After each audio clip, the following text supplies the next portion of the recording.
Hi there, everyone. It's Rob Ryder. Today is Sunday, October 18th, 2020. And this is about the fly in the wall that knows all. And then talk about the pro se staff attorney's office, which is actually an office that's in the federal district courts. And if you're a pro se filer, it goes there first. That's not very well explained very many places, but I have some more information on it and I want to share it with you.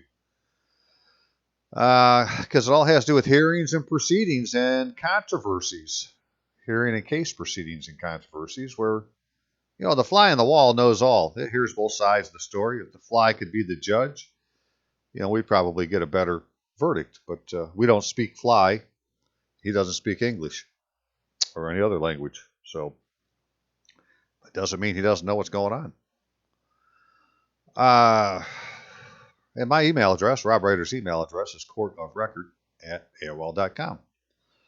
Before we get into this too far, I want to thank everybody that donated to my grandniece's fund, the McDonell Family Funeral and Accident Fund, which is still ongoing at GoFundMe. And I'm going to leave this title of this fund in the description that you could copy and paste and go to GoFundMe if you so desired to donate if you haven't already. But I want to thank everybody for their donations and their prayers, and to let you know, praise Jesus, right, that Mia is home now. She does have 3 fractures in her skull. She has to wear a soft helmet, basically. But she can walk. She can talk. I don't know if she can feed herself, but she doesn't have any other broken bones. So thank you, Jesus. A week ago at this time, she was headed to the University of Michigan,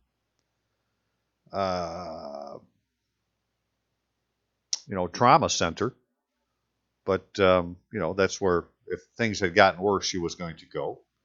But they didn't get worse, and now she's back home. Now, her mother has full-blown PTSD because of what happened, and her older sister is, trying to figure out what's going on. She's got a three-month-old brother. And my sister has to, help deal with this whole family issue. And so, yeah, they could still use some more money. There's no doubt about it. It isn't all about the money, but there are just certain things that, only money can take care of, like buying diapers, food, things like that. So please donate if you can, and if you already did, thank you very much. Praise Jesus. The young lady's home. Thank you, Lord. Thank you, thank you, thank you. Okay, give me just a second to reload here. We'll get started. Okay, so it's probably good to know from the beginning that I'll be talking about 3 different situations. The first situation is a lady in California that is the defendant in a debt collection case where we are trying to file our own motion in for order to show cause. And the second case is a case that a lady called me who lives in Georgia, who she was also in a debt collection case, and then she opened up a counterclaim into the higher court and talk about what that hearing was about. And then finally, I'm trying to submit some paperwork to the federal district court as a petition for the redress of grievances. I'm really not trying to open up a case. I'm trying to bitch about a condition to the government. And, you could look around or listen to see what happens in the news, and at the end of the day, it's the federal judges that seem to make all the decisions that matter. They can strike down whatever Trump said, or the state says, or whatever it ends up being. So,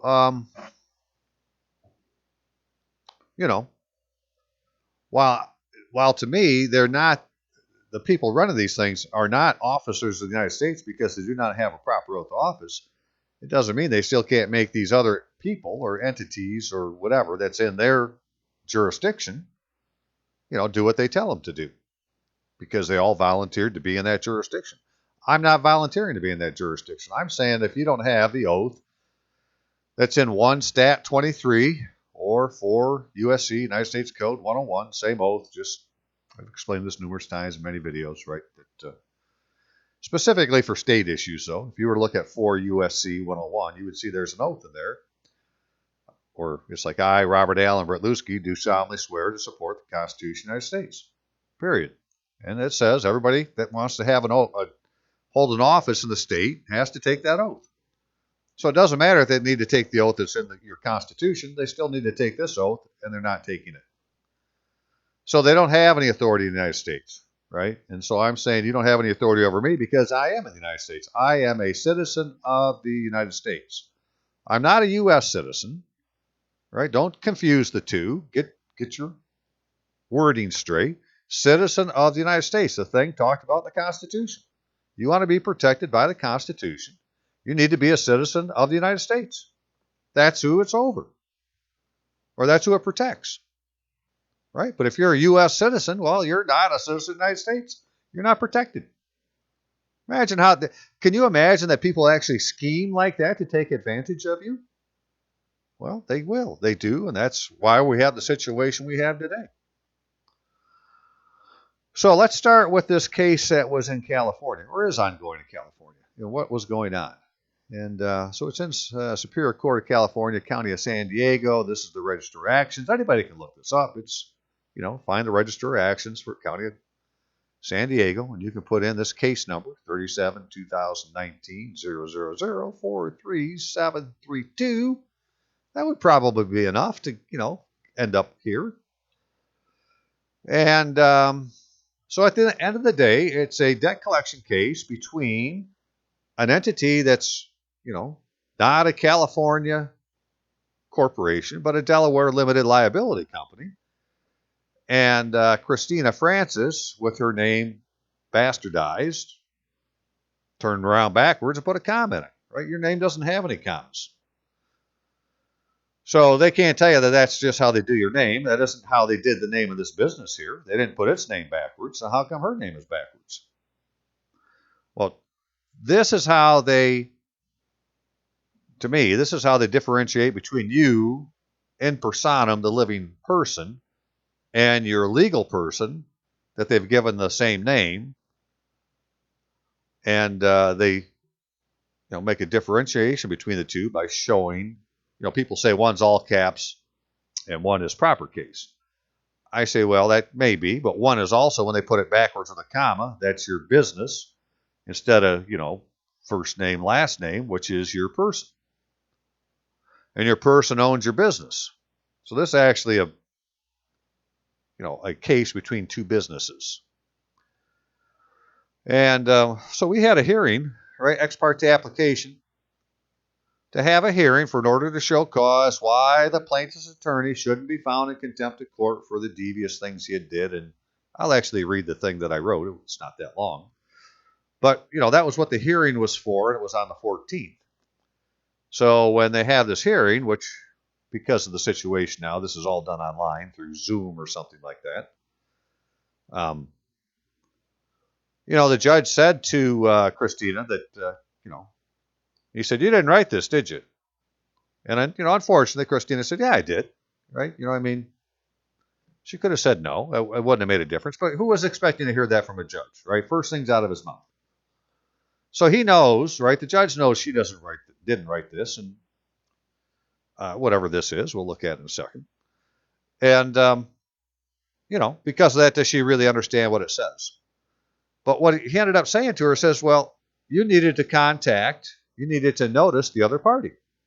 Now look at this, this says ex parte application, which they do allow ex parte applications. It's part of the program.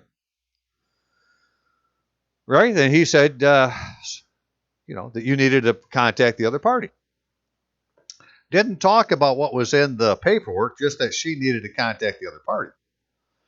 Well, again, that kind of caught her off guard. And she's not a court person. Somebody who's going to court for the first time. And if you've never done that before, it's a whole different world.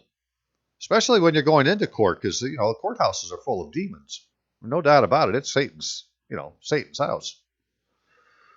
So I'm sure that over time you can, get yourself used to that. But your first time's in, Yeah, it's made to be intimidating and has a lot of spirits working against you.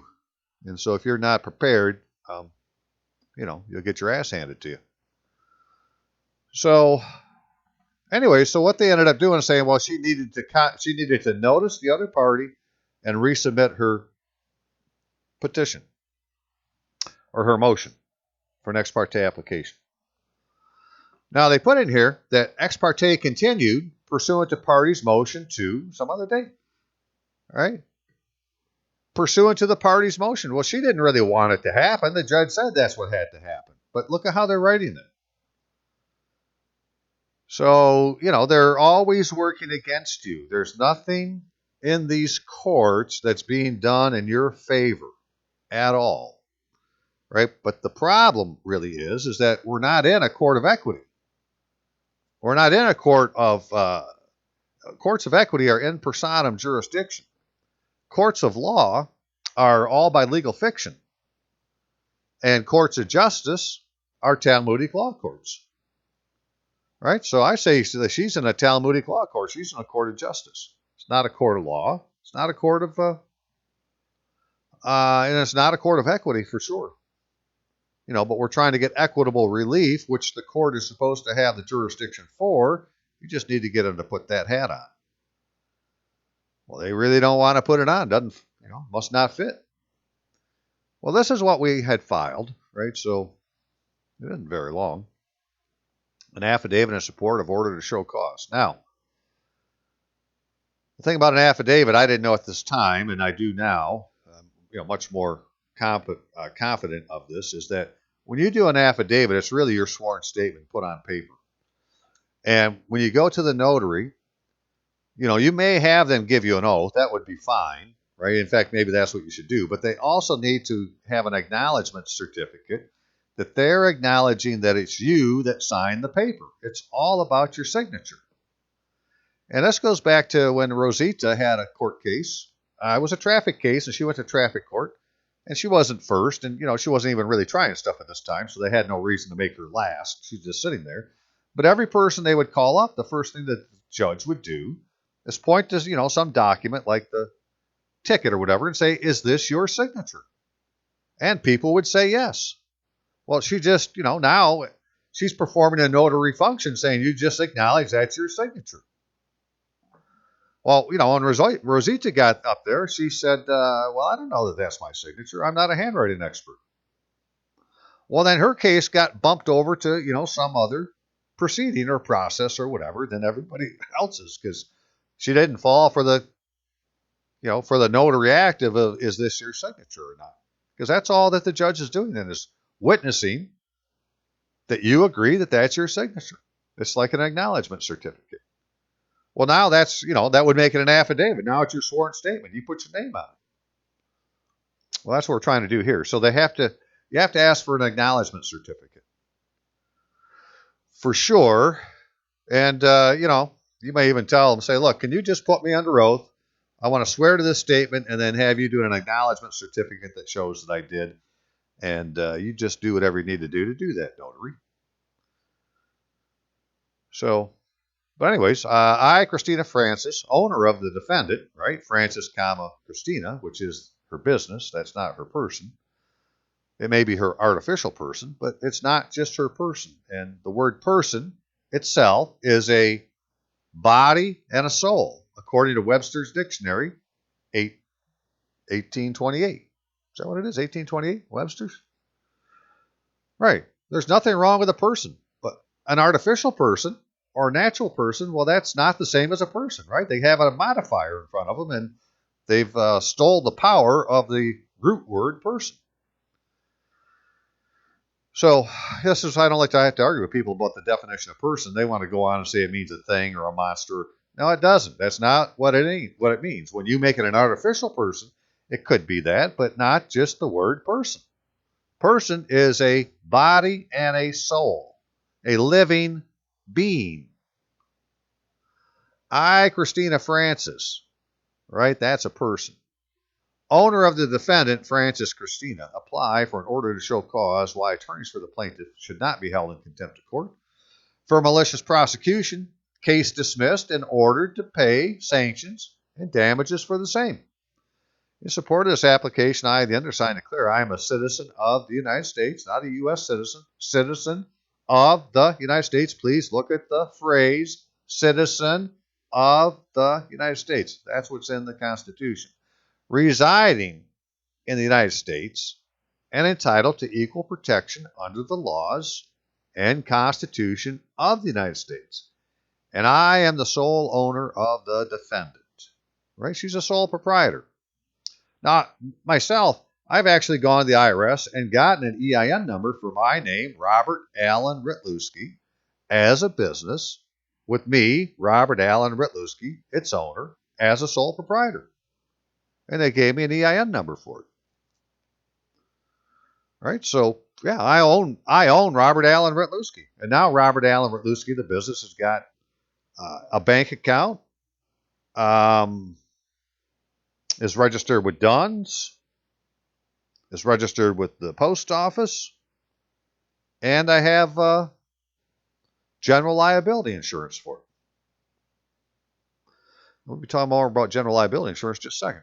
So then, the State Bar, a California member, right, his real name is David Aaron Kaysen, a.k.a. David A. Kaysen. That's the way he signs the paperwork. So, as you can see, right, David Aaron Kaysen is the thing recognized by the State Bar, but that isn't who put their name on the paperwork.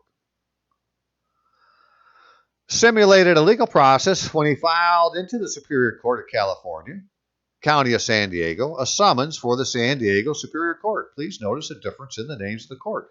On the summons, it says Superior Court of California, County of San Diego. A summons for San Diego Superior Court with a complaint captioned Superior Court of California, San Diego County, North County Division. In other words, there's three different names of courts here. On behalf of the plaintiff, without legal standing in California, right? Because the plaintiff is a business in Delaware and there's no record of it being licensed or with a certificate of authority or whatever they would do in California for a foreign corporation to do business in California. Right? There is nothing there. Right? Without legal standing in California, as plaintiff, does not appear to be licensed to do business in California.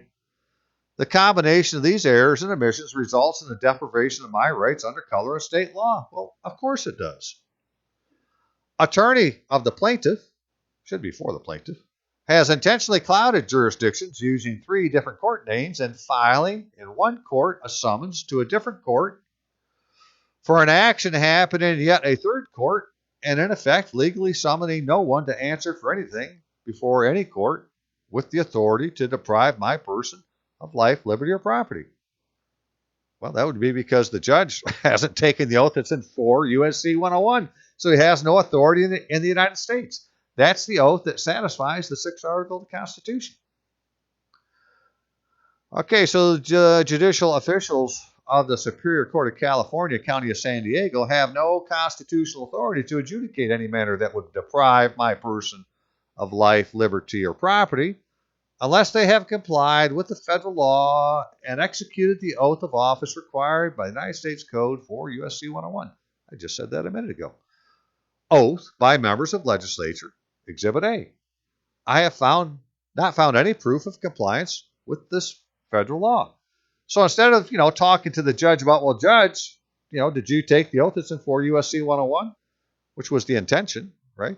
But the judge didn't let that happen. He said, well, you needed to, this is ex parte. You got to contact the other party. Right? You didn't, so we're going to have another hearing. The style of the oath in 4 U.S.C. 101 is the only style that satisfies 6th article of the Constitution of the United States and is mandated as law in the United States statutes at large as an act to regulate the time and manner of administering certain oaths. That'd be 1 Stat 23. That'd be Exhibit B. So, Exhibit A was a copy of the law, 4 U.S.C. 101. Exhibit B was a copy of a 2-page act, an act to regulate the time and manner of administering certain oaths, which is the very first law passed by the very first Congress after the ratification of the Constitution. And Article 6 of the Constitution of the United States Exhibit C also mandates that this Constitution and laws of the United States, which shall be made in pursuance thereof, and all treaties made, which shall be made under the authority of the United States, shall be the supreme law of the land, and the judges in every state shall be bound thereby, anything in this Constitution or laws of a state to the contrary notwithstanding. And yet the judge said you got to have, you have to notice the other party that you're having an ex parte hearing. Now, we can go look at the definition of ex parte and you say, well, that isn't what it says. But that's what the judge said. And the reason for that is the judge is just proving he's not in the United States. He's not following the laws and procedures under the United States. And yet, Christina agreed, right, to have another hearing. So she's agreed to his jurisdiction. It's like agreeing to Judge Judy. So I am the victim of an unconstitutional simulated legal process under color of law being prosecuted by a person licensed as learned in the law for a plaintiff having no legal standing in California before a judicial official lacking the constitutional authority to deprive my person of life, liberty, or property. As I do not waive any of my constitutional protections, the continuation of this malicious prosecution would be warranted with the Constitution by the officers and employees of the Superior Court of California, County of San Diego, as well as discrimination under Article 6 of the Civil Rights Act of 1964, and could result in a discontinuation of all federal funding and arrest, which is what would happen, right? Because if you're discriminating against people under that act, then their federal funding can be turned off. I believe that notice to any attorney for the plaintiff of the above application is not required because the tort leading to the contempt of court has already occurred, right? So I already actually put that in there. We don't need to contact the other party. The tort's already happened, right? The attorney for the plaintiff's misbehavior puts the judge and other members of this court in grave danger, warring with the Constitution of the United States, and the attorney for the plaintiff's abusive process of proceedings has caused my deprivation of rights under color of law. My person and property have been damaged by errors and omissions by the attorney for the plaintiff's color of law, malicious prosecution, from which I am asking compensation in the form of the court's order to show cause, sanctions, liability, insurance, damage, settlement for the occurrence of an intentional tort by the attorney for the plaintiff, the discharge of these proceedings by this court, and other relief as the court deems equitable. So, yeah, the judge said, well, you didn't write this. And, she said that she did. And, well, that's a lie, right? I mean, I'm not holding against Christina, but that was just the guy's first move. His second move was to say, well, let's find out if you know what you're talking about. You didn't contact the other party, right? Now, I'm thinking about it now. Of course, this is all happening in real time, so I can't say I would have even known these things that I'm saying now at that time, but haven't had time to think about it. You have to say, well, Judge, you're going to have to show me the California law that says that because I don't believe I have to contact the other party, and make the judge prove to you that there's a law that says you got to contact a party for an ex parte hearing. But just by looking at the definition of ex parte, right, legal on behalf of name, an ex parte decision is one decided by a judge without requiring all the parties to the dispute to be present in English law and its derivatives, namely, U.S. legal. Ex parte means legal proceedings brought by one party in the absence of and without representation or notification to the other party. You don't contact the other party in ex parte. Yet that's what the judge said she had to do. Right? So the guy isn't following the laws of California. He's not following the laws of the United States. He's, judge-made law, basically. And so if anybody tells you that there's justice in the court, no, there isn't. This is why, people like Black Lives Matter people, all these white people out there bitching about the way that white privilege is. Well, if there's any white privilege, not that it's white, it's this right here, that when you go to court, it's a Talmudic law court, and, they can lie, cheat, and steal, and that's what they do. But that isn't a privilege on a white man because they're doing it to us all the time also, right? This is more to do with a society of esquires who are actually agents of the crown that have taken over the United States. They're enemies, foreign and domestic. And they need to change their ways. If they want to go take the oath and be a judge of a court in the United States, well, so be it. But they're not now. I'm saying I'm protected by the Constitution. I am a citizen of the United States, and therefore, they don't have any jurisdiction over me. Well, this is how this guy, sidestepped that issue for the time being. And, having looked at this, so what would you do? Well, you could have the hearing. You could go ahead and reschedule, pay, and then that would just prove that you agreed to the jurisdiction. Well, we could appeal, but that means taking it to another court. And we could put in that it was a judgment in error, which I need to study a little bit more, see how to do that, right? An appeal differs from a proceeding in error under which the errors committed in the proceeding are examined. And if they have been committed, the first judgment is reversed because in the appeal, the whole case is examined and tried as if it had been, as if it had not been tried before. Okay, so right, everybody knows that's the appeal court. So that's what's going on there.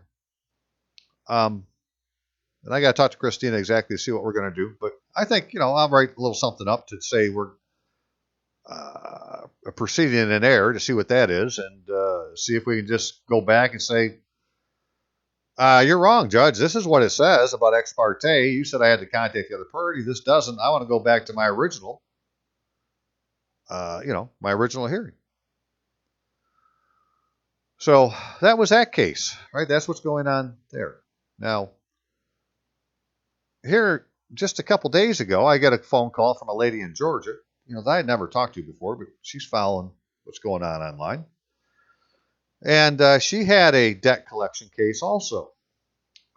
And she had a hearing at, they call it the magistrate's court in Georgia. And, they found against her.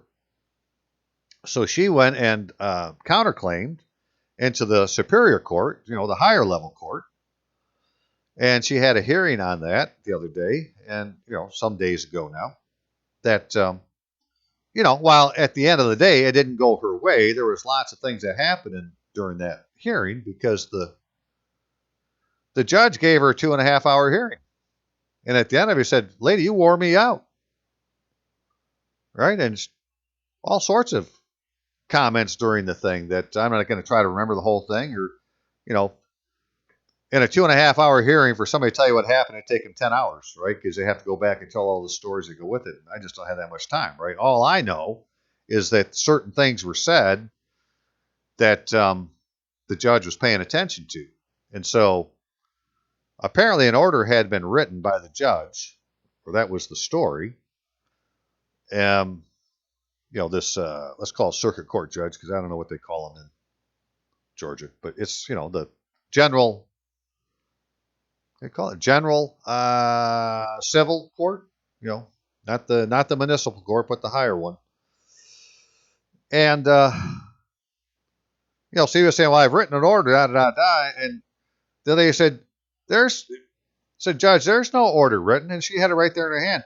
I have a document here that says, and let's say it was Judge Robert A. Rytlewski, And she said, there is no Judge Robert A. Rytlewski. That's not a full legal name.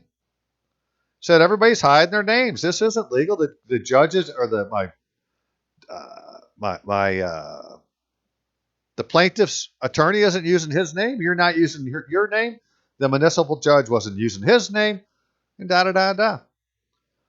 And the judge actually stopped the hearing, and he went and he looked at his paperwork, his own credentials. He said, well, look at that. My credentials are on my middle initial name. I wonder how that happened. Right? So, but then they continued on. And I think where the judge, again, right, the judge got this lady in a gotcha, right, that she didn't get out of, and so, she didn't get any relief. But She was trying to take the proceedings into equity, and she told the judge that, right? And so the judge said, well, if you want me to take this into equity, I have to dismiss these proceedings. And she said no. Well, you think about it, if that's truly what had to happen, then the lady just put the judge in a position of an impossibility where he can't do anything. She won't let him dismiss these proceedings, therefore he can't take it equity like she wants to. Now, he didn't tell her that, right? And I don't know that that's exactly what it is, but I could see where that would be a very, very, very easy way to say, well, I couldn't do anything because she won't let me dismiss the case. I asked her and she said no. So, so I talked to her and she called the judge's office back. Oh, and then after all of this, they tried to send her back her check. Right? Like this proceeding never happened, right? They didn't even get, they wanted to give her back the money and she sent it back. So I don't want your money. I want the hearing, right? But then she went on to give notice that she was going to file commercial liens against the judge. And I'm saying, don't do that, right? Don't file anything against the judge. We need to be dividing Satan's house and making the judge work for us because it's the attorney that brought this mess to the judge. And the attorney is in the jurisdiction of the judge. But we're not, because the judge hasn't taken the oath in 4 U.S.C. 101. Right? But the attorney is a member of the bar, and so is the judge. So the judge is over the attorney, but he isn't over us. Unless you consent to the jurisdiction, which is what they're trying to get Christina to do in California. So, anyway, so she called and talked to the calendar clerk of the judge and told the judge, look, what I want is, basically I want an order to show cause why the attorney shouldn't be found in contempt of court and, damages from his liability insurance. So she didn't get a chance to talk to the judge yet, but we're going to try to go back to the hearing or whatever we need to do to go do a redo. So yeah, do whatever you need to do, judge, to take it to equity. But in equity, they can give you damages because, there's all sorts of things. I got the maxes up here. Yeah. Where is that one about equity?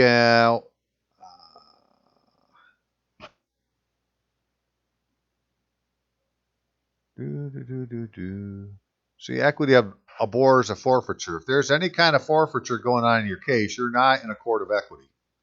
And almost everything anymore is done by civil forfeiture when they take your property.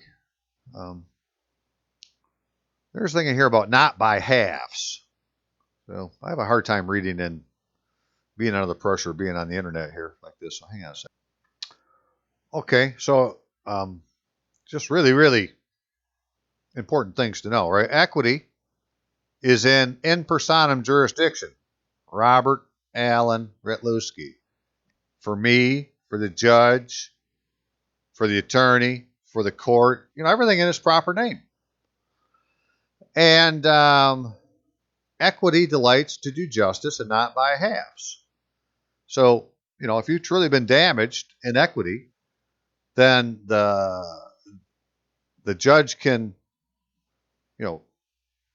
let's say the damage is that you have a clouded title to your property. Well, the judge can fix the title and give you damages, right, for the tort that was the intentional tort that was done against you to put you in that position in the first place. So, yeah, we need to get to equity. And state courts are supposed to have it, and, federal courts are supposed to have it. So the lady I'm talking about now, she's in state court in Georgia. Christina's in a state court in California.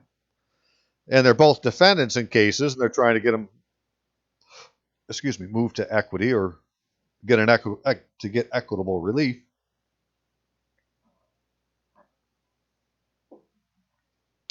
And, But in both cases, their cases are still there. We live to fight another day, and we'll go back. And in the one case, say it's an error for what the judge said, and in the other case, say, yeah, judge, after further review, go do what you need to do. In fact, I got to call this lady in Georgia back again and say, because maybe the thing to do is not even have the hearing in the courtroom, but to have it in chambers, because that's where the sausage is made. Right? The things going on out in the courtroom, that's all theater. And I did this with a guy. He had a hearing here in Michigan, in the district court, and he asked in court, said, Judge, can we go to your chambers and talk? And the judge went, boom, recess, come on back. And they went to the back and had a talk. And the judge said, what can I do for you? And the guy started to talk, and it was an impossibility. The judge said, well, I can't do that. Let's go back to the courtroom. And out they went. Right? He asked for something that was beyond the court's ability to do. So this is where it comes down to, we want to say as little as we possibly can and just let the court do the right thing. And and I'll show you my case here. This is why I decided I don't want to ask for like a subpoena or an application for something or other in the cases I'm trying to put in the district court. I just want to say I'm petitioning the government for the redress of grievance, right? Narrate my complaint, my bitch, and then let the court do whatever they need to do to fix it. That's probably the proper way to do it, because I'm not an attorney. I can't tell you which one of these things I need to do, and it may take more than one. So, anyways, that's kind of what was going on in these two cases in California and in Georgia. And I'll have more on them next week, but, because they had happened and I had mentioned them, people would call me, what happened in California? Well, that's what happened, right? The judge convinced Christina she has to have another hearing, and it's been scheduled for 2 weeks from now. And, but if you've been listening, you can see, well, this is how he wants to get jurisdiction back. You've agreed to his jurisdiction by allowing him to do that. And so we need to nip that in the bud and, see where that goes to. Or it may come down to, well, go file a case in the federal court, which is, the way I'm leaning, because when you do that, that's the $46 case, not the $400 case, right? Miscellaneous, a miscellaneous case, which is really what I wanted to get to in this video, and that's what we're going to talk about next. What do I got going on in New York? So if you all hang on a minute, I'll be right back. Okay, so here recently, in the last couple of weeks, I did a couple of videos, miscellaneous cases in the mother court and esquires are enemies of the United States, where I was showing, basically what things I'm going to be talking about now, that they have this way of doing miscellaneous cases, in the federal district court, and that may be the proper thing to use instead of a civil case. And if you look under the United States Courts website, District Courts Miscellaneous Fee Schedule, you would see that for filing any document that is not related to a pending case or proceeding, it's $47. Right? I want to do the $47 case. I don't have a proceeding. I have a complaint. I want to petition the government for the redress of grievances. And Justice Scalia had said in his, I think he was dissenting to something, and he was writing the opinion. But he had said that the Supreme Court has never ruled that a lawsuit is a petition of the government under the First Amendment. Right? So a $400 court case isn't, the Supreme Court has never said, well, that's how you petition the government. Okay, so how can you petition the government? So one way would be like to write the president, see if that works, or write Congress, see if that works, or whatever. So I've done all these things. Wrote the FBI, wrote the president, wrote, all sorts of agencies, da-da-da. Well, that didn't seem to work, right? I've written my congressman. That didn't do any good, right? So executive branch didn't do any good, and it didn't do any good with the legislative branch, if they were actually who they say they are, but they're really not. So it's like, well, okay, but when things do happen in the United States, the courts are involved. So whether they have taken the oath or not, they still get the rest of them do what needs to be done. So maybe they're the ones to take the complaint to. And that's what I wanted to do under this $47 action. And, that's where we are today. So what I had done was, I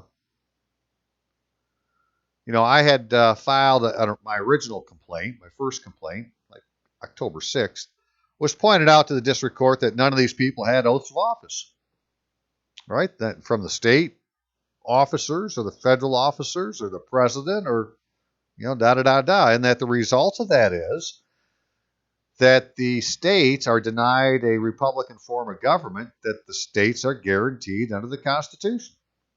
It really has nothing to do with me. It has to do with, the states not having what the Constitution says they're going to have. Well, nothing has happened with that as far as I can tell. It's, I haven't seen it yet. But they had said in the instructions for doing a miscellaneous case as a pro se, party, that after you file your document, call in a couple of weeks to find out what your court case number is. Right? So it doesn't have to happen right away, I guess, but it hadn't happened. And so while it was going on, as I had said during these videos, is I'm going to go ahead and do another one, which is the one I want to talk about today, as a veteran, making claims, for veterans' rights. And this one, so I put it in on the 12th, and on the 13th, they made it a court case. It took no time at all for this one to get filed as a court case. And I can tell this because I have a Pacer account, and I can go on to Pacer, and I can follow what's happening at the court, see if they ever did anything with it. So I know that, the first one I'm talking about, where I'm saying all these people don't have an oath of office, they haven't made that into a case yet. But this one they did. Right? But they made it into a CV, which is a civil case, and that's part of the complaint I have with them is, I wanted a miscellaneous, and they made it civil. But I do want to read what the complaint is. The complaint isn't very long, and it's just a few pages of my exhibits. So I'm petitioning the government for the redress of grievance. I say that every veteran and every survivor of a veteran has the same style complaint. It may be slightly different than mine, but it'll be relatively the same. So what's my grievance, right? Because again, I'm petitioning the government for the redress of grievances. Now, before I do that, let me show you why I think I can do that.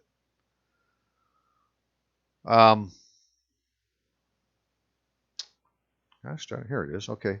So if you Google miscellaneous case cover sheet, you'll find this document here, right? And it's for the Southern District of New York, which is the mother court, and it claims to have a sovereign jurisdiction to Washington, D.C., and all sorts of things I pointed out in my videos, which, the reason I went to this court is they have this document. They don't have this for my court, right? But as far as I'm concerned, the United States District Court is a court over the entire United States, and then each of these, districts, if they want to specialize in something, well, I want to go to the specialist in miscellaneous cases, but it's for the same court. It's just a different, office.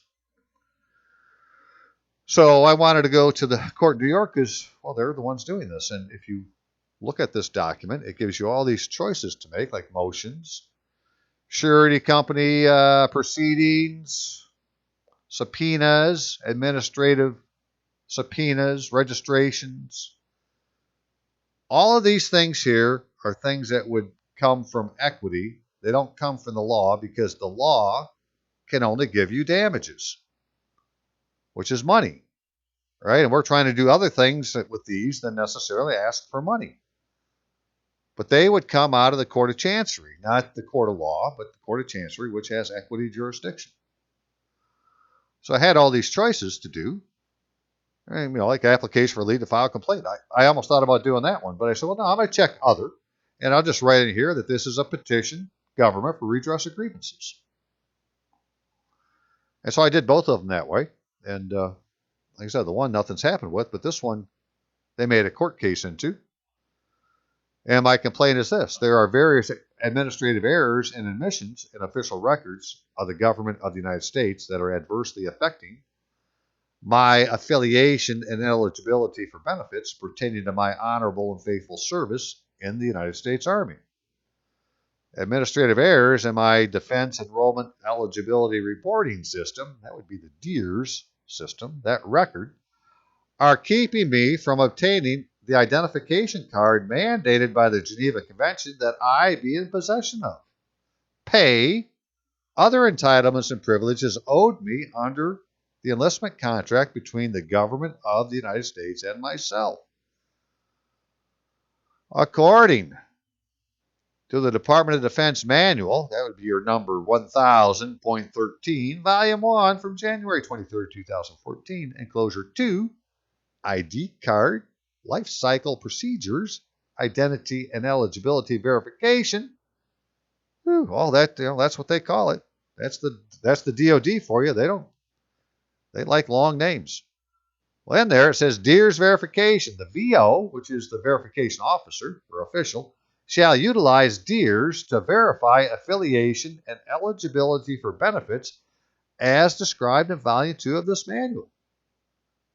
It is my belief that utilizing DEERS information, the VO should issue me the DD Form 2S, RET for retired, which is Armed Forces of the United States Geneva Convention Identification Card, retired, and it's blue. I think most people that say that they're retired right now, they have a red identification card. But technically, you should have a blue one. Described in Appendix 1 of Enclosure 2, ID, description, and population identification, eligibility categories of the Department of Defense Manual, 1000.13, Volume 1. So, basically in that one volume, this particular manual, a couple of different pages, says, that the DEERS is used to determine your eligibility.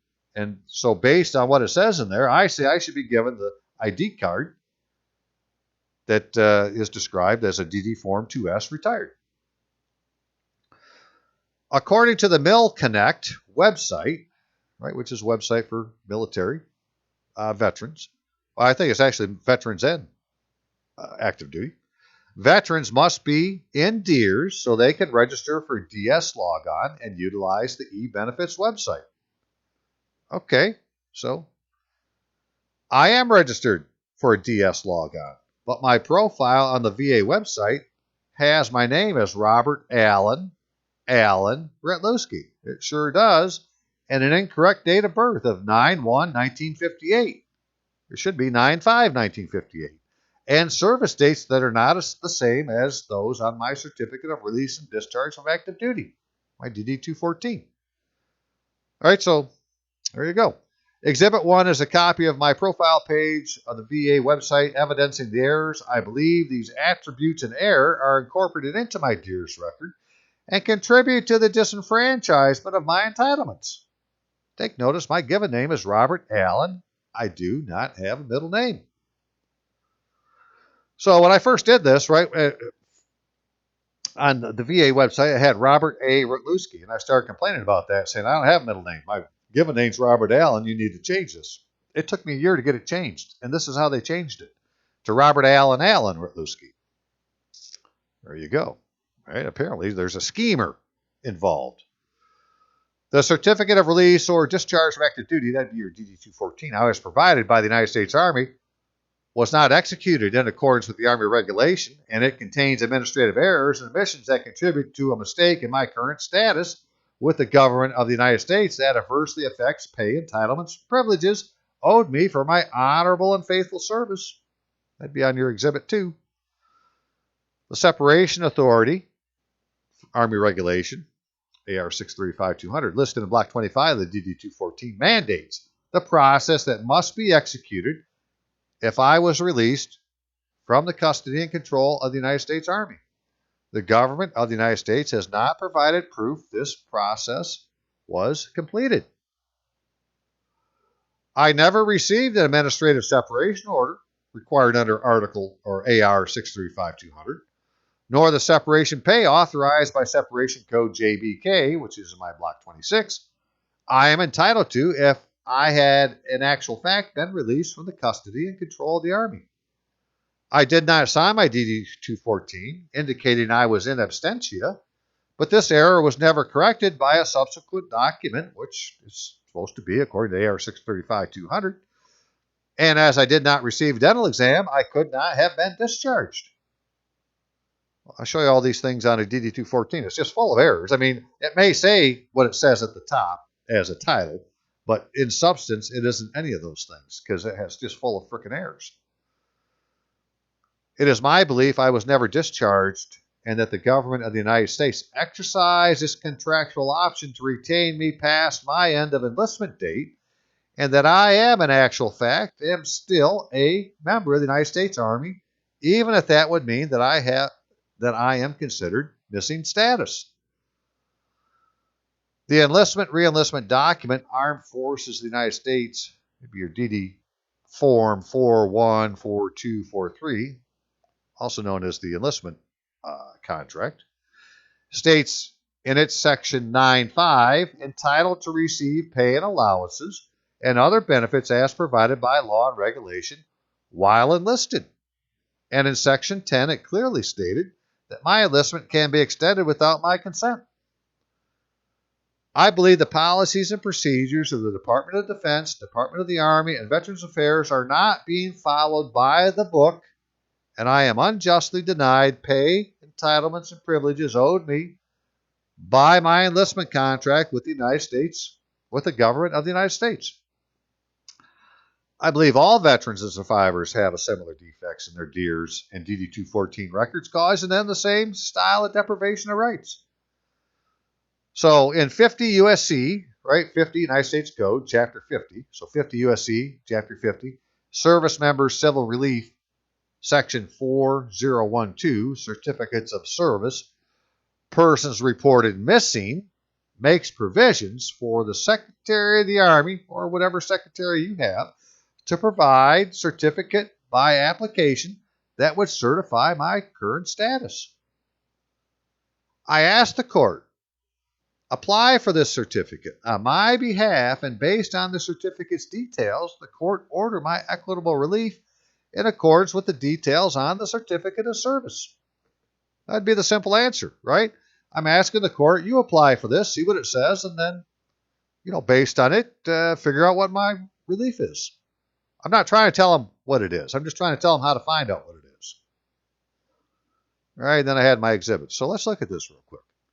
So if you're a veteran or if you're a survivor and you have access to this information, because even a survivor is supposed to have a DEERS record, right? You can go to the VA website and here it is, right? This is my profile, Robert Allen Retluski. I think I had it backwards on what I did. It would be, I got a little dyslexia. You have to forgive me. Robert Allen Retluski. They used to say Robert A. Retluski. I complained, and then they made it this. And then you go down, it's got mailing address, home address, but they don't tell you what your residence address is, and that's still an issue. What's my residence address? But I continue down, and birth date, September 1st, 1958. Now it's September 5th. I told them that at the same time I told them they had my name wrong. Well, they changed my name wrong again, and they didn't change the birth date. And then here's my service dates. I got out for a year, came back in, so I was prior service. But in both cases, it should be March 16th and January 11th. But it isn't. Right? So, well, at least that's what it is on the DD-214s. I don't know what it should be. All I know is they're different. Right? So there's errors. That's what I'm trying to tell them. Right? So that's what I did. That was my complaint. And it says, well, you fill out your complaint. And this, now we're talking about the Southern District of New York, right? Looking at their information on their court's website and their procedure manuals and stuff.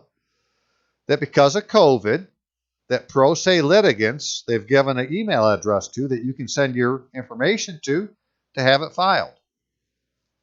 instead of however they would normally do pro se litigants. And so that was the reason. So I'll go ahead and do it because I could do it all by email. And when it talks about doing miscellaneous cases, right, which is done electronically with attorneys, that's where you find this information.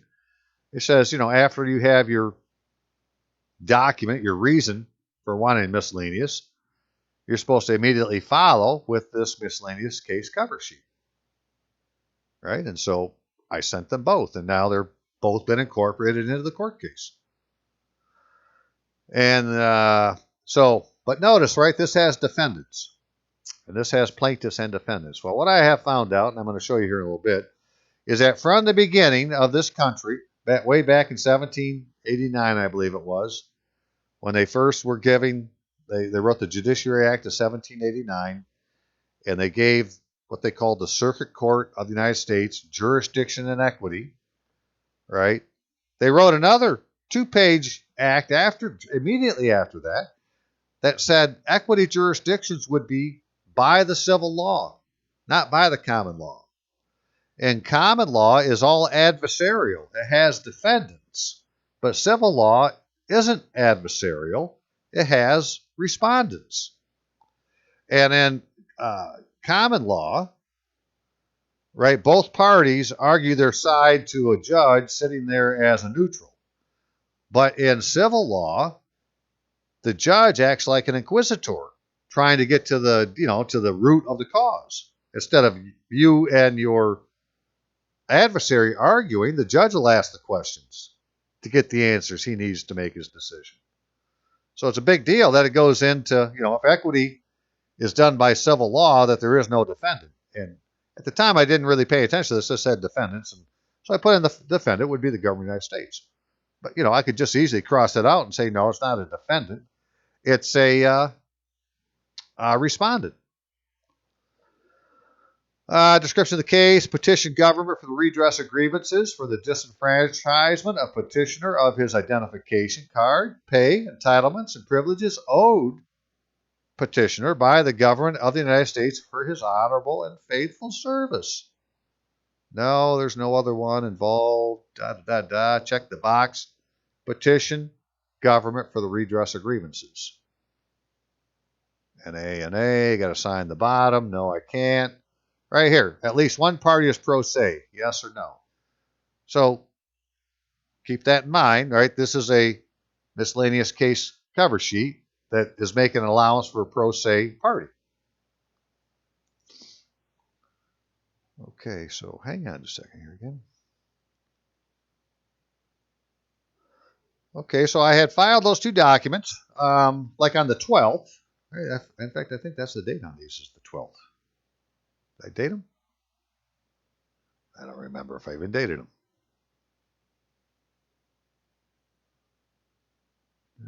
Yeah, October 12th, right? And on the 13th, the very next day, they were filed into the court. Right? But they were filed as civil cases. Well, but since they had been filed, so okay, well, it's been filed. Another thing they say, well, as a pro se, you should fill out this consent to electronic service form. And this way they can, you can get all your service online instead of having it mailed to you. It's a lot quicker and so forth and so on. So, okay. I put the case down and who I am. Right, they want a last, first, middle initial, which well, that's not my name. My name's Robert Allen Rutluski. See how that's in parentheses? It says name, and then in parentheses, last, first, middle initial. Well, I could say that doesn't even exist. I could have just crossed it out, but I didn't.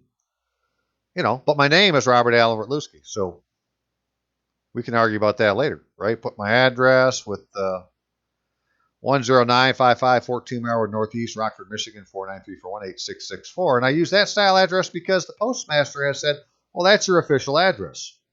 Okay, well, that's what I use, my official address. It's not my residence address.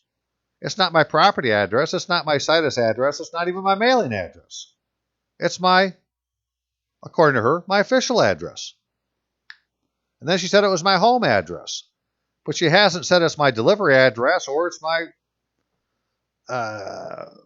residence address or, these other style of addresses I've asked for. I get all these different names. It's a whole different Ricky Lake show I'm talking about I got going on, but trying to figure out what the address is. Anyways, I filled this out, sent it in, right? And where does it go to? It goes to Pro Se office. Keep that in mind. All right. Well, then I get this email, right? This is automatic email, message generated. Do not respond to this. And it changed the name of the court to the U.S. District Court, Southern District of New York. Notice of electronic filing. Now look at this date. They got the 15th. Right? I guess I put this in on the 15th. I did. That's right. Case name, Rutluski versus Government of the United States. Case number, Case filer, right? Robert Allen Rutluski.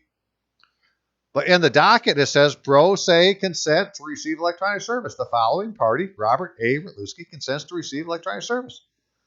Well, Robert A. Rutluski doesn't exist.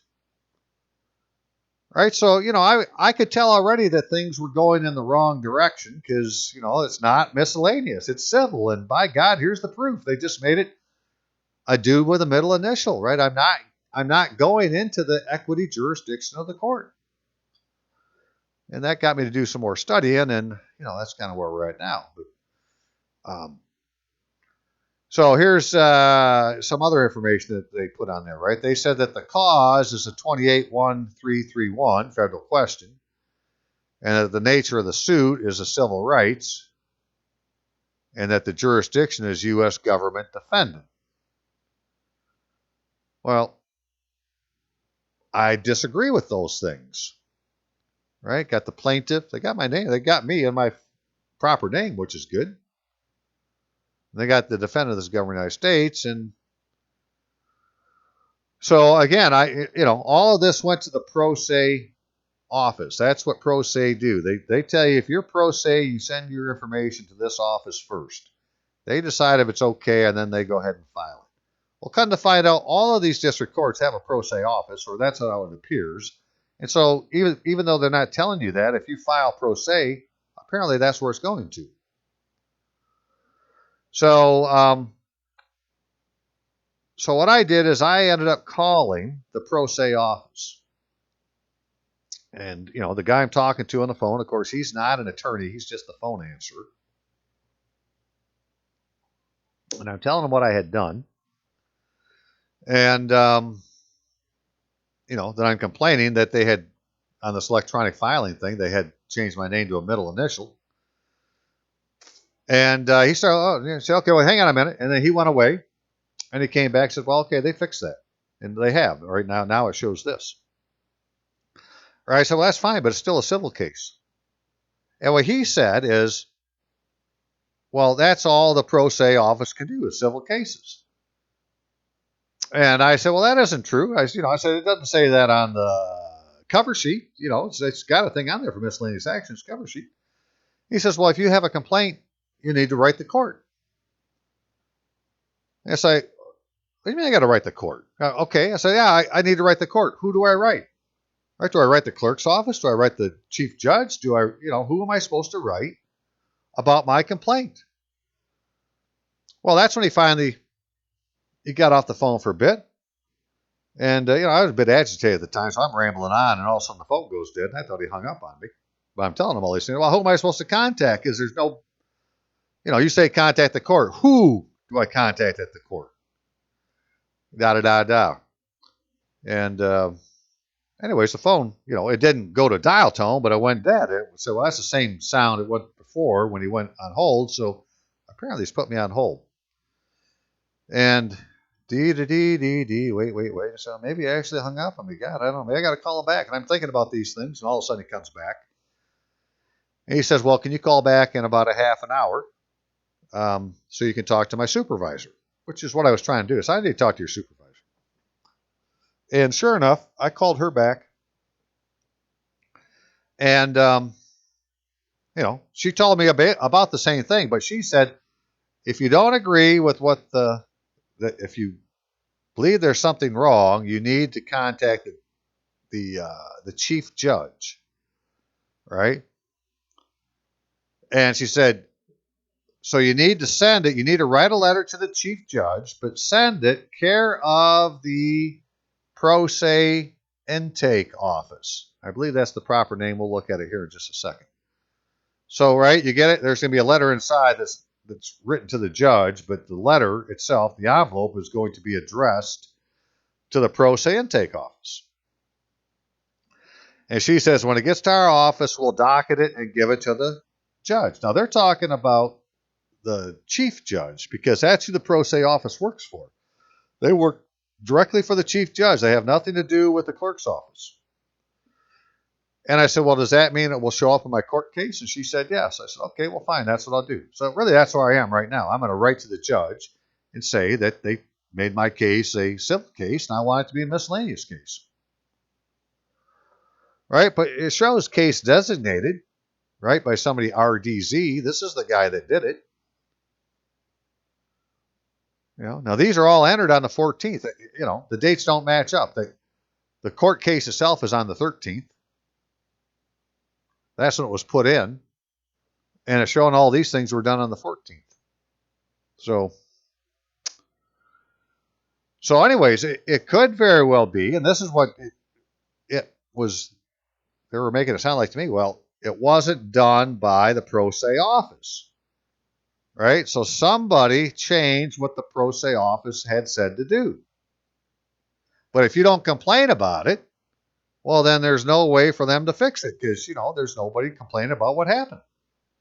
But they were making it sound like they're not the ones that made it, that made it a civil case. And I'm looking at this now that, after it was put in, the case was designated on the 14th, right? And again, right, they put this on the 13th. So, their dates don't mix. Hey, it's almost like my birthday. Doesn't match. And then it says civil cover sheet. Well, I didn't put in a civil cover sheet. That's not what 2 is. Right? It's a miscellaneous case cover sheet. So obviously it's wrong. But if you don't complain about it, how would anybody ever know? So that's where we are, right? I'm going to go in and write a short thing, send it in, try to get it done today so I can put it in the mail, in the morning. I'd send it priority. And because what I plan on doing, see, she said to send a letter. Now, I've known this from my post office studies. I did quite a bit of post office study here maybe a couple years ago now, but, many videos on it. That the postage is supposed to go on the letter, not on the envelope, right? That, back in the day, they didn't have envelopes. So when they first started this, the postage was on the letter. Well, I've sent a lot of things to people thinking that they were letters, but they never call them letters. They call them correspondence. Right? So, if words mean something, then it needed to be seen as a letter, not as a correspondence. So what I'm going to do in this case, I'm going to put a stamp on the letter itself and then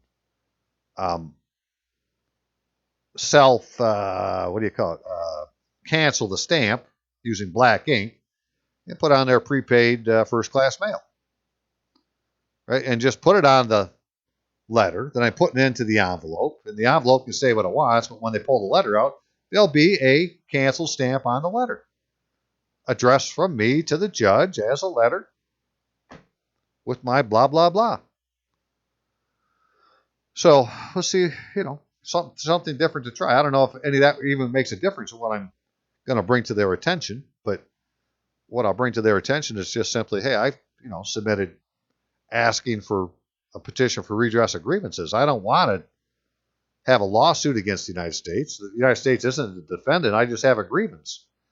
I say that the district court is an agent of the government and they can take my grievance. Right? So that's the theory. Okay, let me show you a few more things and we'll be done. Okay. So if you followed me for any time, you've heard me say 1 stat 23 hundreds of times. Right? Well, this is 1 stat 73. Just 50 pages farther down in the same First Congress, First Sessions book, right, was an act to establish the judicial courts of the United States.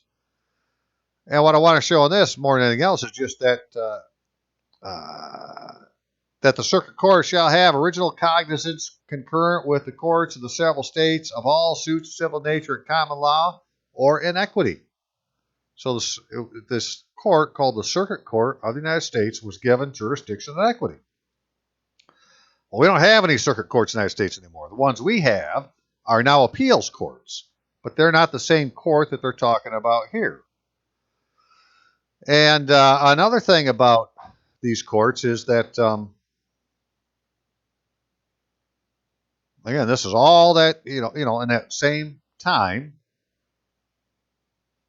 This is in 1790 now, right? An act for the punishment of certain crimes against the United States, that basically all of these crimes would have been heard in the Circuit Court of the United States, which, of course, no longer exists.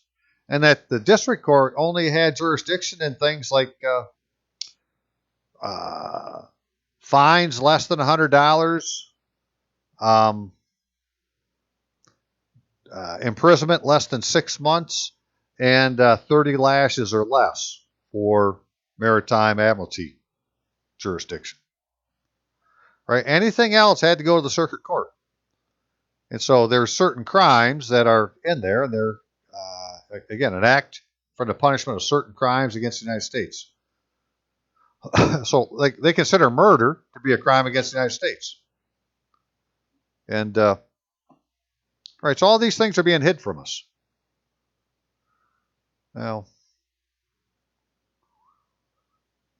so immediately after the Judiciary Act, right, of 1789, immediately after, 20-some, 23 pages or so, have an act to regulate the process in the courts of the United States. First, they created the courts. Now they're going to have an act to regulate how they're done.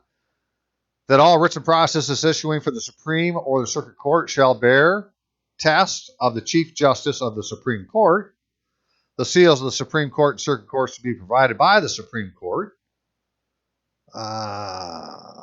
Let's see. United States otherwise provide the forms of writs, execution, and except their style, modes, process, and rates, fees, except fees to judges in the circuit and district courts in suits at common law. Right, so that's for common law, but it didn't say for equity. And the forms and modes of proceedings in causes of equity and of admiralty and maritime jurisdiction shall be according to the course of the civil law, not the common law. And the common law is adversarial, where the civil law is inquisitorial. Right? The judge acts like the finder of the facts. Not two parties giving their facts to the judge as an impartial hearing board, but he's the one that's going to go find the facts. So it's a different form of law.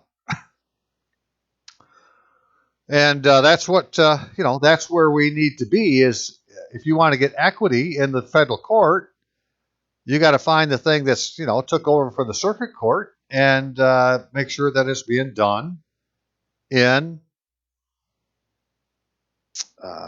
civil court style, which is really the same style that the Court of Chancery was in England. The Court of Chancery isn't a court of law, it's a court of chancery. And it had a chancellor who was supposed to be the king's conscience, and you would bring your complaints to the king's conscience, who would say, well, by right and conscience, and make up a remedy. It could fix things that couldn't be fixed in law, like to reform a contract, right? In law, so here's a perfect example. Like in law, if who owns that piece of land is whoever holds the title, right? He who holds the deed is the owner, because the deed doesn't have anybody's name on it; it's just a deed to a piece of property. And whoever has the deed is the owner. So if somebody comes in your house in the middle of the night, steals your deed, they're the owner under common law. Well, of course, that's fraud or whatever you want to call it. But for that to be corrected, you have to go to equity. You can't go to a court of law, because all a court of law cares about is he who holds the deed is the owner. It can't say that guy isn't the owner. He's got the deed, which, is only right because, well, he's got the deed. You're telling me he stole it from me, but how do I know that? right? You got to take your shit to equity, go to the chancellor, convince him, convince the king's conscience, and then he'll tell us what to do. What order we need to write. So that's how the court of chancery worked, along those lines. And so what happened is in 1911 there was a Judiciary Act, and talking about the courts and so forth. And in Chapter 13, way down here at the bottom, is where it talks about the circuit courts of the United States, upon the taking effect of this act, shall be and hereby are abolished, and are thereupon on this date the clerks of said courts shall deliver to the clerks of the district courts of the United States for their respective districts all the journals, dockets, books, files, records, and other books and papers of or belonging to, or in any matter connected with, the circuit courts, and shall also on said date deliver to the clerks of the said district courts all monies from whatever source received, then remaining in their hands, are under the control of the clerks of the said circuit court, or received by them by virtue of their said office. The journals, dockets, books, files, records, and other books and papers so delivered to the clerk of the several district courts shall be and remain a part of the official records of the circuit district courts, and copies thereof, when certified under the hand seal of the clerk of the district court, shall be received as evidence equally with the originals thereof. The clerks of the several district courts shall have the same authority to exercise all the powers and to perform all the duties with respect thereto as the clerks of the several circuit courts had prior to taking effect of this act. Right? So if we were back in the old days and I wanted equity like I'm looking for now, I would have taken it to the circuit court. But they got rid of it. Now it's with the district court, and the district court clerk has jurisdiction in both law and equity. And they took my complaint to law instead of equity. That happens. That decision's made through the clerk's office. So that's what I'm saying it happened at, right? But they can't say that the district court doesn't have this jurisdiction that used to be with the circuit courts, because it was written into the Judiciary Code of 1911. All right, so enough of that. So let's just look at a few specifics on what's going on in my case, and then we'll be done. Hang on a second. So a lot of this smoke and mirrors and confusion they put into the system is, it's really as simple as something like this. That if you read the rules of civil procedure, federal rules of civil procedure, it says there's one form of action, a civil action, right? Civil action. But there's a civil action in common law, and there's a civil action in civil law. A civil action in common law is where it's not criminal, it's just party against party, right? And they call that a civil case, which is what they put me into, right? But that's a civil case under common law adversarial. But there's a civil action, that's a civil action done as a civil case in a court under adversarial jurisdiction, which would be common law. But there's another civil action which would be done in a civil case, which is done by the civil law. And so it isn't that it's not a civil action, it's just not a civil action of the proper style of court.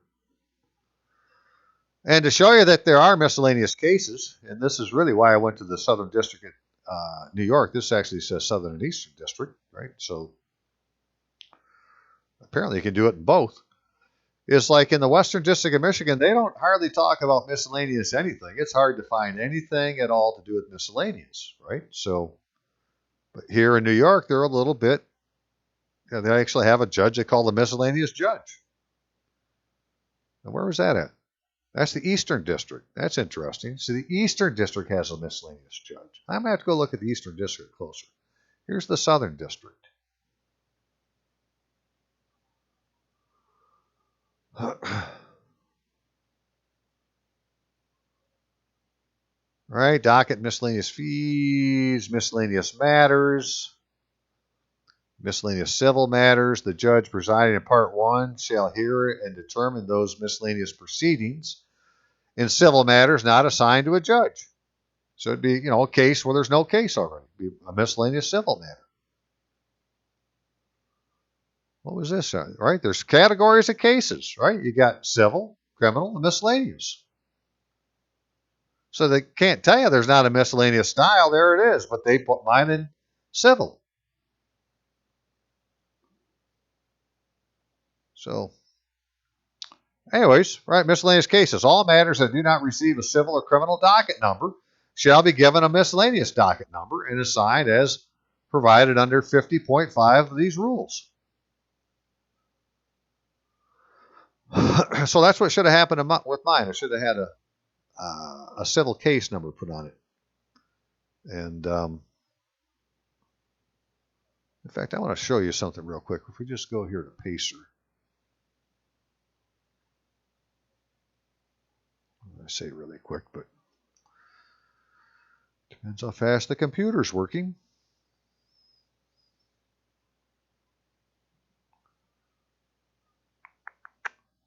So as I'm sitting here thinking, I need to go look at the Eastern District because maybe they did something there also that they're making a point to point it out. So anytime they point it out, go investigate. And this is, using Pacer, the system you can use to get in the federal courts and so forth. And eventually, if you get to this page here, right, you get your case numbers, da-da-da-da. So if I put myself in here, I'd find the case we're looking at without any problem.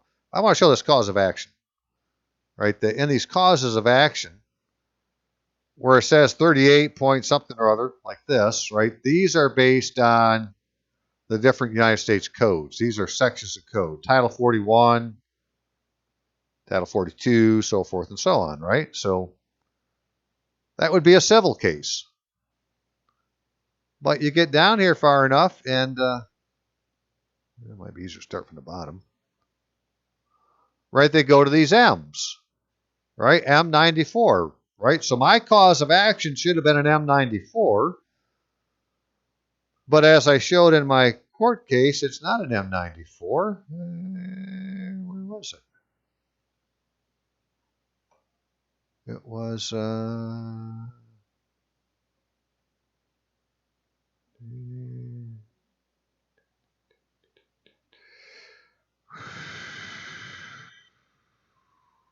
the docket.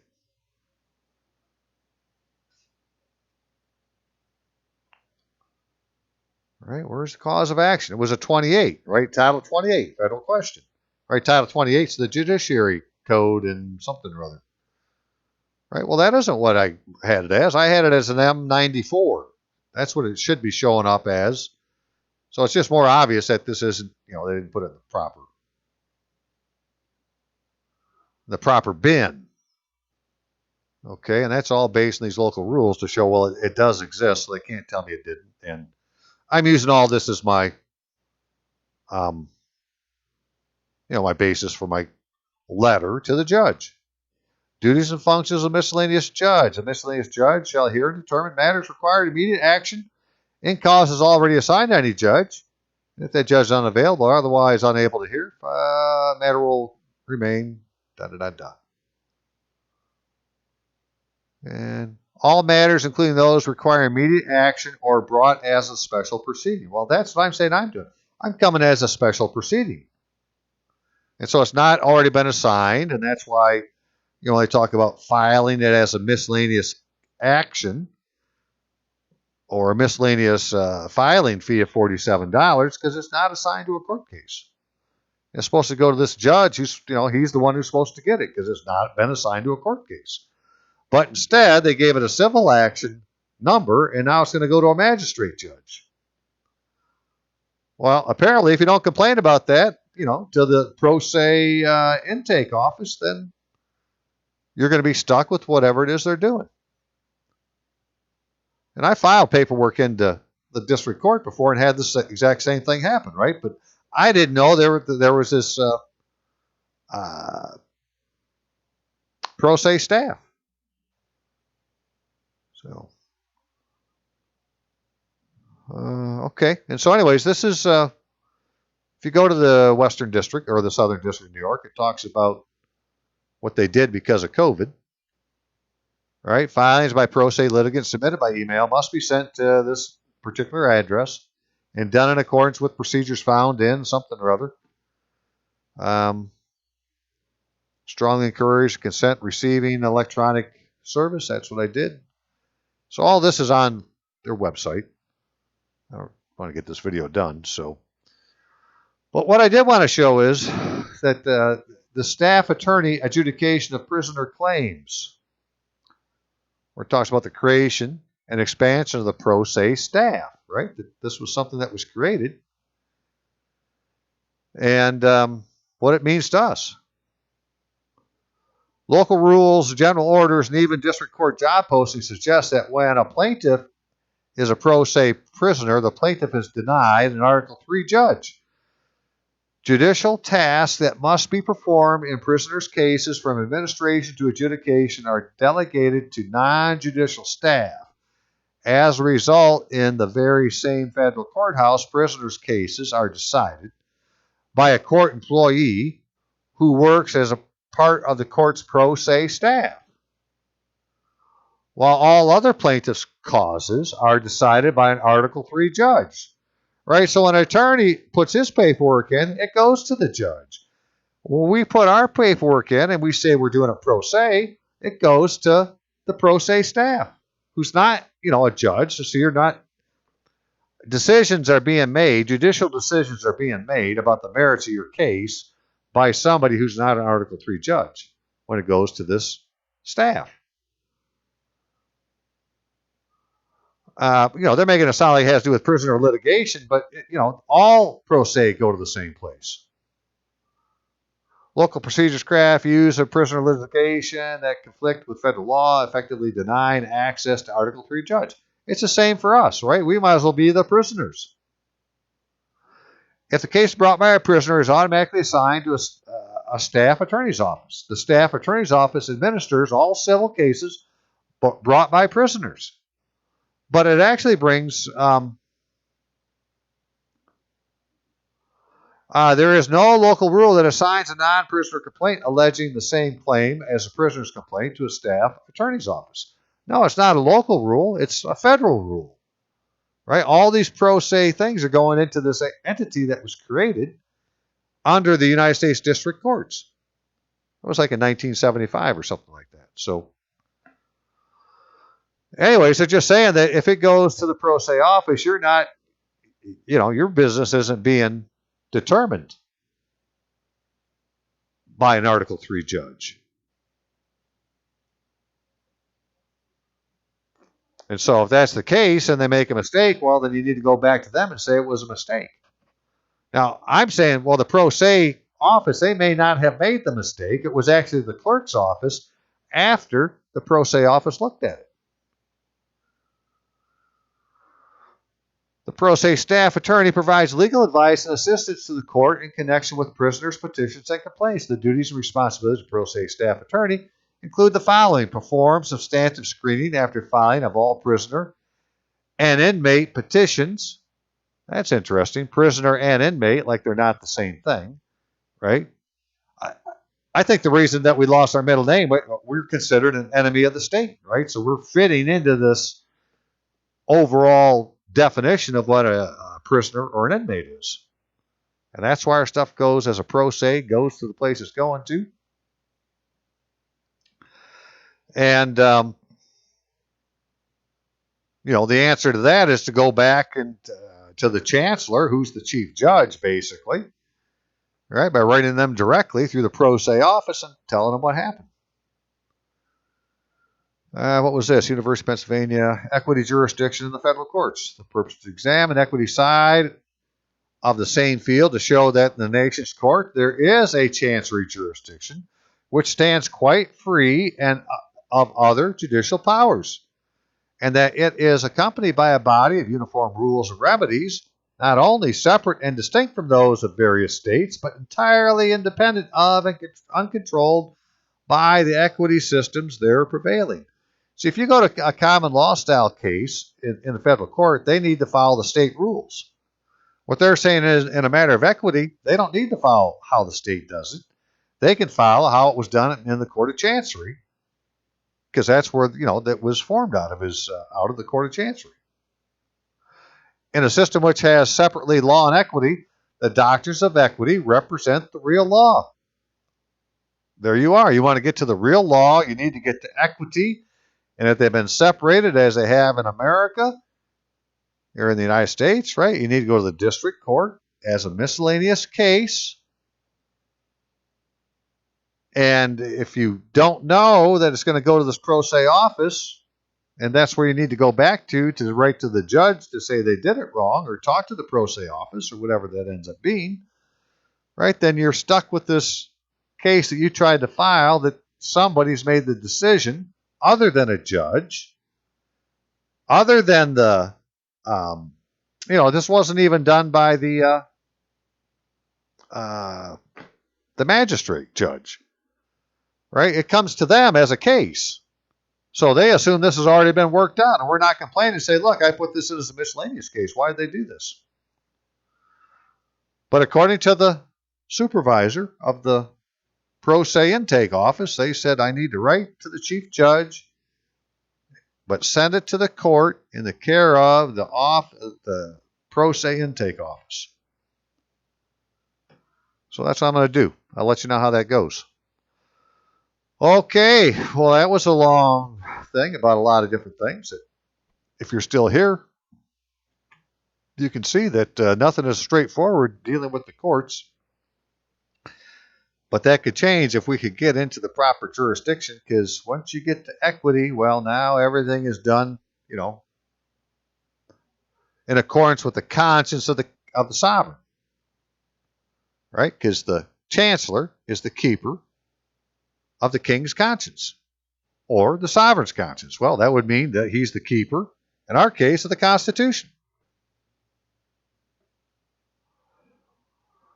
So let's see what that does. Okay, everybody have a great day now. See you. Bye-bye.